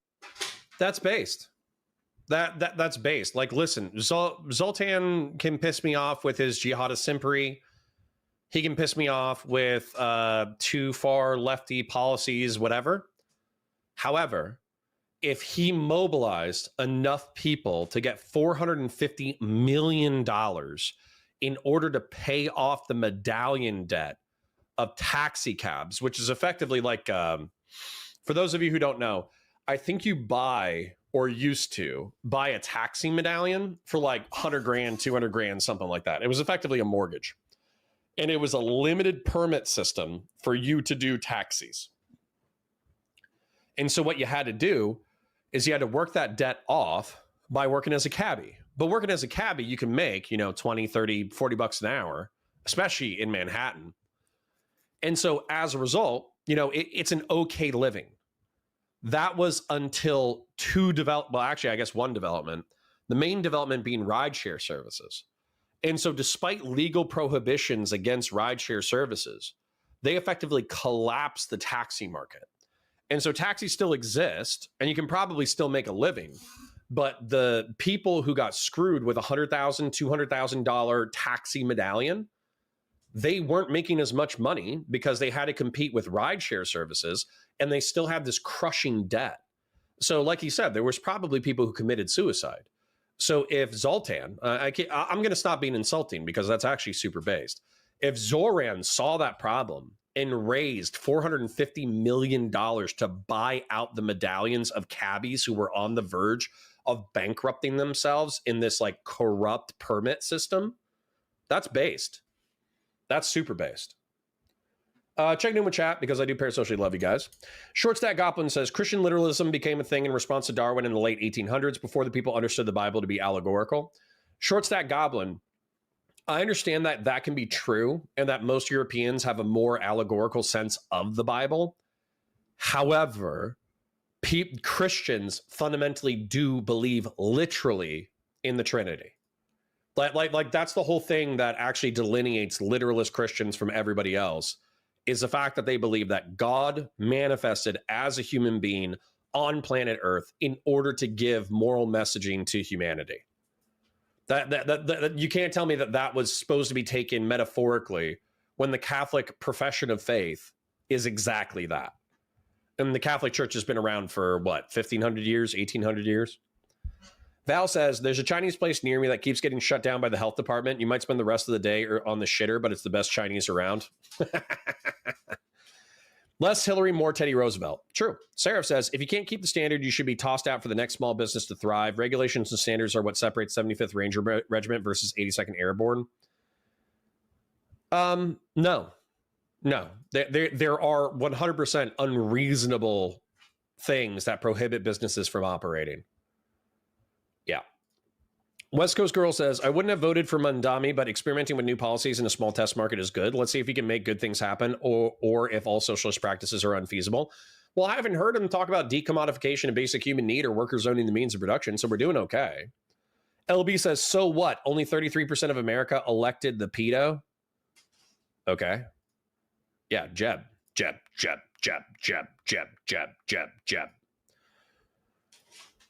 All right. With a vision for a city that all New Yorkers can afford, whoever they are, and I find it inspiring, and so I hope folks will rank me #1 on their ballot and rank Zohran #2. Mr. Mamdani. And I think, Brad has been a principled and progressive leader in this city for years. So many of the laws that we celebrate in this city are ones that he actually brought to bear. And I'm talking about someone who founded the Progressive Caucus in the city council. And it's It's exciting to know that while each of us think that we will make the next best mayor of New York City, we also understand that it's time for a politics of the future. And that means a politics of collaboration, a politics of sincerity, a politics of principle. And this race in general, Governor Cuomo being in the race, you guys and the other candidates, this has made national news. You both have been interviewed on the national news networks. Your opponent, Andrew Cuomo, has been recently endorsed by Representative Jib Clyburn of South Carolina, the guy who, basically clinched it for Biden in 2020. Does that matter? It's funny. I mean, it does. Like I said, I think New York City mayor is like one of the most prestigious political positions to hold in the United States. But it's just funny that like Clyburn's endorsement matters for New York mayor. Why do you think this particular race has become a countrywide story? I think in some ways because it's a referendum on where our party goes. What we're talking about is a race that has now seen the most funded super PAC in New York City. The idea of co-endorsing in this ranked choice system is weird, but the dynamics of this are interesting. Yeah, I don't know how I feel about it. I don't feel like I like this whole ranked choice meme. And like, I love the ranked choice meme. I'm not going to lie. It's the way that will actually break the quote unquote uniparty. Because the truth is, just as an example, I know this might be cringe, but I'm going to say it anyways. Gary Johnson. Okay. Gary Johnson, when he first started his election, he was paying attention. He was doing good debates. He was going on podcasts. He seemed like passionate, like we're going to advocate for these policies. And then halfway through, I mean, obviously a libertarian's never going to win, but he seemed to just realize that he's effectively a meme candidate, like after the Aleppo thing. And so as a result, he just stopped. But if there was a candidate like Gary Johnson, who did talk about fiscal conservatism, social conservatism, cutting up red tape, enabling businesses, some kind of like moderate conservative perspectives while still decriminalizing marijuana, that kind of stuff, then, bear in mind, this was like, what, 8 years ago, 9 years ago now. So bear in mind, some of these talking points are out of date. But if there was a person like that and there was ranked choice voting, then I would 100% vote for a libertarian or an abundance lib, or maybe a progressive person who had cool policies, but wasn't like a tanky or a socialist apologist. Like I would be willing to go outside the box with ranked choice voting in order to elect new and kind of vibrant leadership. And then I would, of course, have like a safe choice, like a second rank moderate person. And so that's the only reason why Zohran is in office, is because of ranked choice voting. If it was straight down the line, this guy and Zohran, they would have split the progressive caucus and they would have lost. But there were enough progressives and enough normie Democrats who thought that Zohran was interesting that they gave him a ranked choice vote. And as a result, he was able to clinch the election. So I disagree with Stephen on this one as well. I'll go ahead and write that down. Ranked choice voting. That's another thing we could, just fight about for fun, for a debate topic. But yeah, like ranked choice voting, I'm 100% in favor of. I think it's based. Like the meme voting and the strategic voting and everything. I don't know. Municipal history, a race that is, one that billionaires and corporations want to buy. And this is a tale that we're seeing across this country, where it's a battle of organized money versus organized people. And ultimately, it's a question for our own party of how do we move forward? Do we move forward with the same politicians of the past, the same policies of the past that delivered us this present? Or do we move forward with a new generation of leadership, one that is actually looking to serve the people?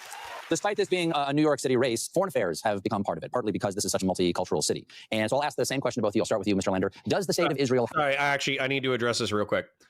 Cornelia says, no, Stephen is mediocre and heavily specialized, while Nick is a nuclear reactor of intellectual capacity shaping the zeitgeist, while Destiny is teaching the IDF to cover up their war crimes. Cornelius, are you Nick Fuentes' alt or are you 15?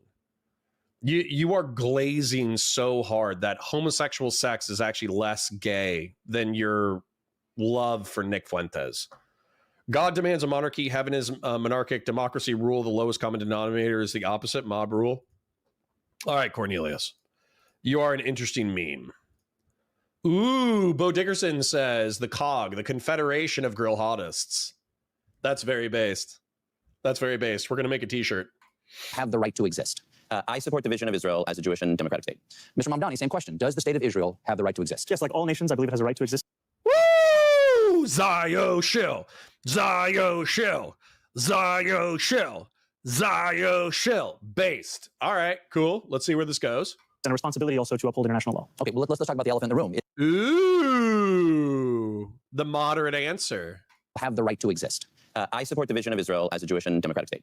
Mr. Mamdani, same question. Does the state of Israel have the right to exist? Yes, like all nations, I believe it has a right to exist and a responsibility also to uphold international law. Okay, well, let's... you could see the grimace at the end where it hurt him physically to say that sentence, but it also is, it is indicative of him moderating the fact that he even went that way, considering like Hassan probably would shit blood if he heard that. Let's talk about the elephant in the room, is that there are many people in New York, even people who would support your candidacy otherwise, who don't want to support you. What's the downside? I just like people that are trying to like game the voting system or whatever. I don't know. It just seems weird. Or like people that, I don't know. It might not be a big. A lot of them are things that would have to go through the state legislature. A lot of them are things that. Oh, did we just skip something? What did we skip? Did I press a button? Feel like I accidentally pressed a button somewhere. Where's the Colbert interview? What? What happened? I don't know where the Colbert interview. Were we further ahead? Did I miss all this? Oh, I have no idea though. I don't know what the electoral landscape looks like though. To support your point, here's a timestamp from the mayor debate. Homes or the subway platform, because ultimately we need to focus on delivering on their concerns. And just yes or no, do you believe? Did they just edit it? Is that what happened? Be a communist getting free. Oh, dude, you know what happened? Really big fan.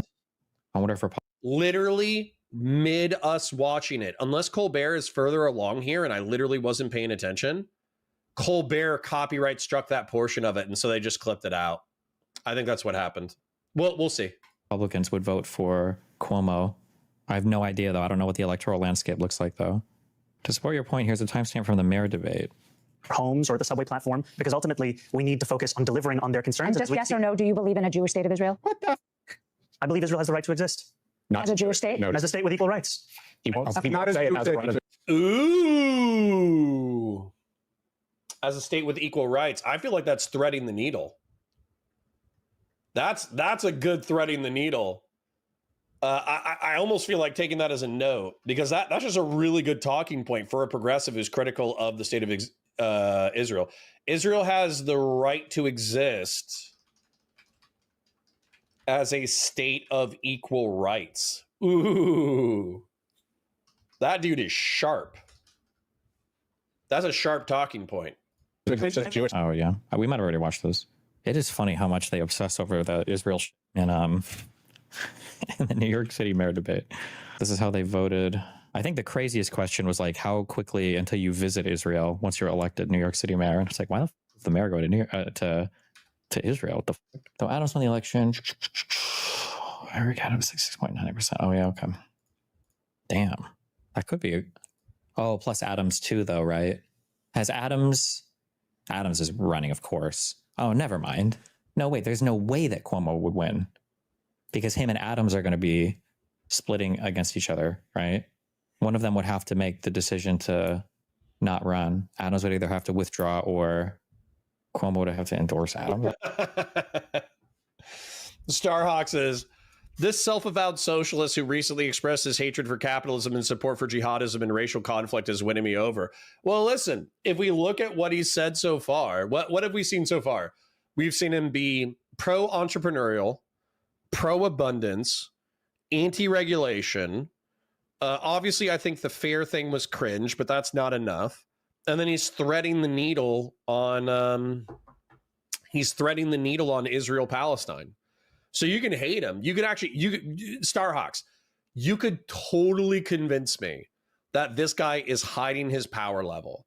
But like Steven said, if he's hiding his power level and then he gets elected into office and he's like, lol, I'm actually a communist, we're going to instantiate Marxist-Leninism now, then he's going to lose popular support and he's just going to lose. So that's where, for me, it's like, if he's moderating, I'm actually going to be more favorable to that than him, rather than the Democrats just supporting a fucking like Hassan Piker in politics for him. You know what I'm saying? Dr. Zayas says, if the buses are free, homeless people will live on them. True, Dr. Zayas. True. Rob says, I'm back and funny again. Good. Thomas Martin says European cities charge for public transit and they are commies. Yeah, exactly. To discriminate against homeless people, which is based. DD22E says they would deport Jesus, but Jesus would not be that woke, not because he's a bad person, but just because he's from a different time. Sure. Fung Dark says, laugh my ass off. It's almost like COVID gives far more heart problems than the shot. I mean, that's true. West Coast Girl says, sounds like a complete lie. Not sure what that's in reference to, but cool. Seraph says, the heart problems you get from the virus is 100 times worse than the vaccine. Oh, we're talking about COVID in general? Sure. Please deport him, Mr. President. Indeed. I'm sorry, Connor. I'll behave. No, dude, you're not getting banned. You know, you're a groiper. You're shit posting. You're having fun. You make chat spicy. It's totally fine. Thomas Martinson says, worst thing about him rapping is that it's awful because he has no flow. That's your criticism? You guys are funny. You guys are funny. All right, last one, then back into it. West Coast Girl says, I'm kind of super curious if Mamdani can make some of these policies work. For example, can he actually come up with money or for some of these problems, or is it going to be a massive capital flight? We'll see. We'll see how extreme he is. I don't know. I don't even know if that's like in the cards for either of these people. He wouldn't even run. This is embarrassing enough for him. Oh, I thought people were saying he already declared that he was running as an independent. So, unhinged Vosh response to a well-informed anti-Zohran DGG-like voter. What? You read that Adams was 100% running, not Cuomo. Oh, sorry. Oh, my bad. Yeah. Victoria. Victoria, nice to meet you. And are you from Queens? Yes, I am. How long have you lived here? My entire life. Okay, great. In Jackson Heights? In Elmhurst, then Forest Hills, then Jackson Heights. So this area, Western Queens. So what are your thoughts on the election so far? I don't like the way it is shaken out at all. Oh no. Worried. Oh no. Basically, I supported Zohran Mamdani, who was my first choice from the beginning, who I think was absolutely wonderful. And unfortunately... Sorry, I'm losing Starhawks. Starhawk says, I feel like I'm taking crazy pills. If a Republican was running for mayor of New York and not 5 years ago was espousing literal fascist policy, everyone, including you and Destiny, would be losing their mind. I don't think so, Starhawks. I hope you're still here in chat so you can hear me. JD Vance, in my opinion, has totally sold his soul for power. Like I think JD Vance, unironically, is a Curtis Yarvin simp. And I think through... his lines of argumentation and some of the interviews that he's done, JD Vance is unironically dissident right. And the reason why I don't freak out is because, well, number one, I don't think he's charismatic enough in order to actually fill Trump's shoes. But number two, some of the shit he does is actually funny. Like, I don't know if you saw the, what was it? He was like, there was a pink-haired lady holding up her middle finger like this. And I think she meant that word number one. No one laughed. Except for me. Like, I was like, yeah, that's funny. Your enemy is telling you to go fuck yourself, and you're taking that as a compliment. I think that's funny. So no, I think that you're saying like, oh, I would be totally soying out. Dude, I don't soy out on Trump because he is in practice a fascist, because he's a political corporatist and a flexible authoritarian. Although I do think it's bad for the country. I soy on Trump because he's fucking killing people. That's why I soy out. And you're right. You're right. As a matter of fact, Starhawks, hold on. Let me try to bridge the gap. If Hassan Piker talking points, because I do view some of those 2017 talking points like simping for the Islamo 5, whatever. The Mambo number 5, the Islamo number 5. Simping for the Islamo number 5 is something that I would view Hassan Piker as doing. If he was winning with those talking points, I would be freaking the fuck out. I would be having an aneurysm on stream. But as far as I can see, he's not winning with those talking points. He's winning with abundance lib talking points. So you could be taking crazy pills for sure. But I think I am as well.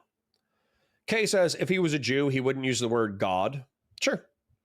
I'm okay with chalking it up to him being like a monotheist schizoid. Lol, where do you see he was a Jewish supremacist? I will gladly go read evidence of his Judaism. I don't think he's Jewish. I think the reason why they said he was Jewish was because he had Hebrew tattooed on his neck. An innocuous terrorist. I hope I didn't use those words. Yes, deeply religious tattooed Jewish guy. Yeah, but it's in Hebrew. That's the point. So the guy was a Jehovah's Witness. They believe Jesus is a son of God, but not God itself, if I recall. I guess. I don't know. I don't keep up with all the schizo-Abrahamic shit. West Coast Girl says, damn, so behind chat versus where the video and conversation is currently. Is this how it goes here? Must be a better way to do this. Yeah, West Coast Girl. The other way that I could do chat is by just ignoring what you guys say and then drop into chat whenever I feel like it. But I actually like my chat, so I like seeing what you guys are saying no matter what. Queens. So what are your thoughts on the election so far? I don't like the way it is shaken out at all. Oh no. Worried. Oh no. Basically, I supported Zohran Mamdani, who was my first choice from the beginning, who I think was absolutely wonderful. And unfortunately, because of the way things are falling, I've had to vote for someone I really, really don't like, but who may save us from someone I really think is wrong for the city. Would you be? We all know what she's saying here, right? No supporter of Mamdani talks this way. This is also a thing I've noticed with, I guess you could say, like, liberals or conservatives or whatever, but anyone who isn't leftists, nobody on the left ever sounds ashamed of their vote, ever. Nobody has ever talked this way, voting for Bernie, AOC, Mamdani, anything like that, you know? Yeah, they know they should be ashamed. But they should be ashamed. Yeah, but they also always vote for people who are losing. But like, of course, they're not ashamed of their vote because they're voting literally on social credit and vibes and whatever makes them feel the happiest rather than actually winning election is what, okay. Elaborating on that? Or? Yes, my second choice vote was for Andrew Cuomo, who I loathe, but I think Zohran Mamdani is a complete insult to our intelligence and dangerous and horrible. Okay. In what ways do you think that he's dangerous, or what parts do you disagree with? Ideas are, while they sound attractive, and I think he is a wonderful, wonderful speaker, I honestly do. A lot of them are things that would have to go through the state legislature. A lot of them are things that... I didn't want to profile immediately, but she does have evil eyes. So I feel like that was my thought immediately, but then I thought, come on, phrenology isn't real, but it is. She does have evil eyes, so you could have gone off that, like, from the beginning. Just don't make any economic sense. I mean, $30... Wow, if we asked if she was Jewish, would she say yes?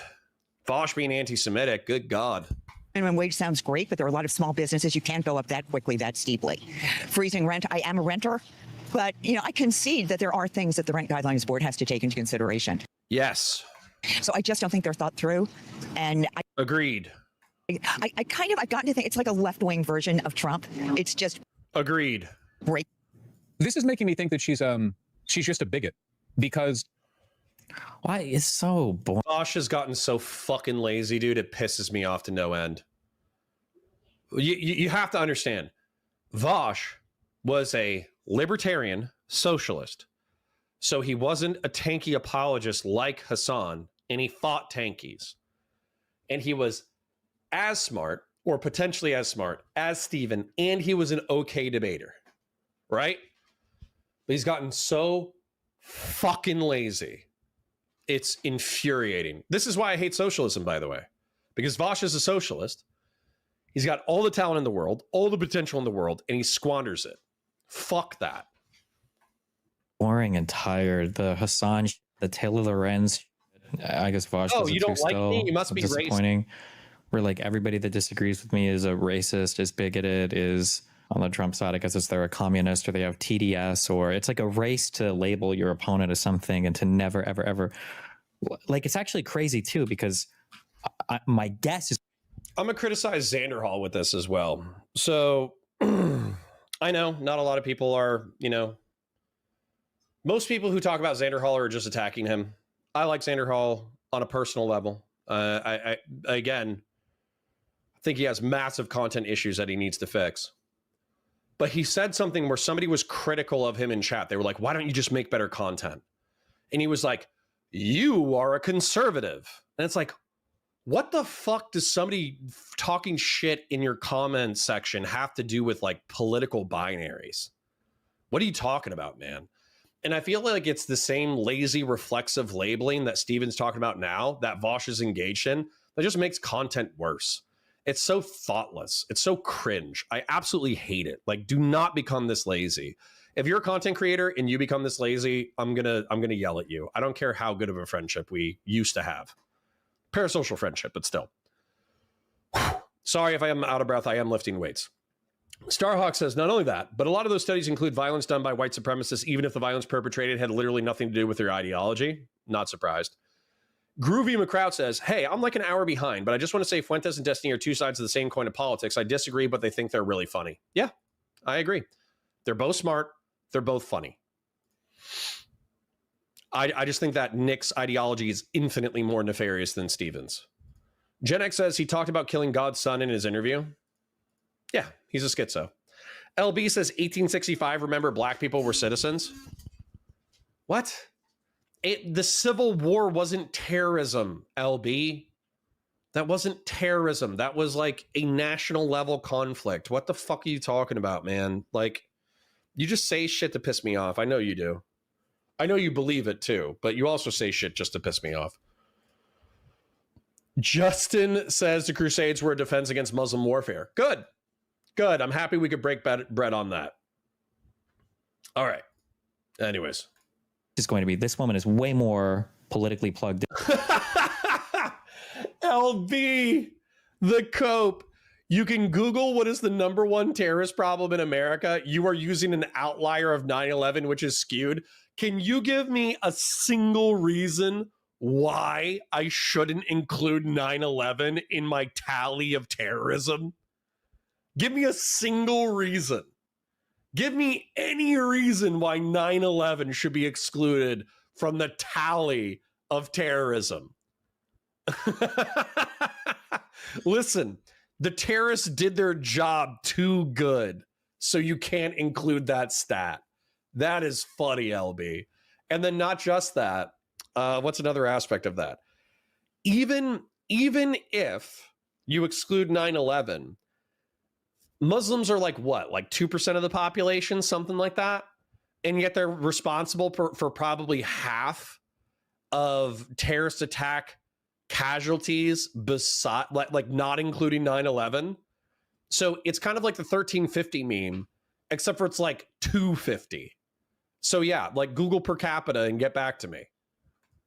Than an ordinary citizen. I don't know how they're finding this, but like she's giving surprise. Hey, Randy Chang, fuck you. He says, when chat really starts to move, he'll say stuff like, I'm only going to read things that at me, but then he'll proceed to read everything anyways. Yeah, fuck you too.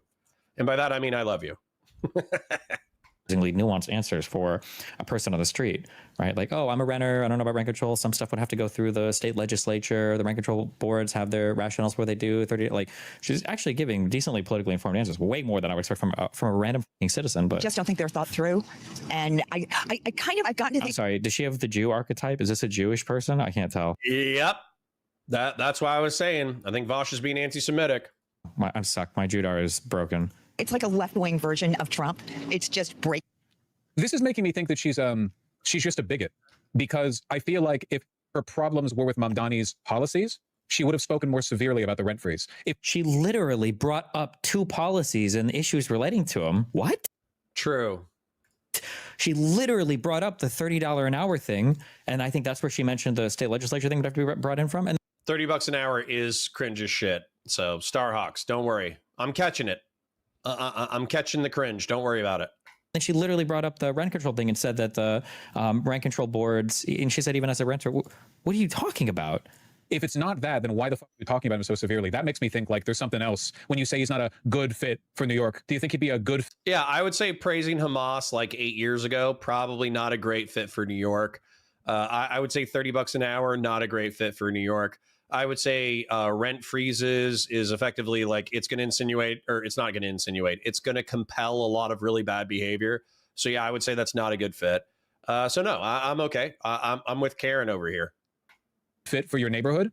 How many things does she have to bring up in 10 seconds in order to not be a bigot? What the fuck? Big things for the just for the Bosch has just gotten fucking lazy, man. It pisses me off so much. sake of breaking things. And I really find that scary. So you're kind of mentioning that you feel like you're in a tough situation. You're actually the first voter I've spoken to who had a first choice who was Myrie.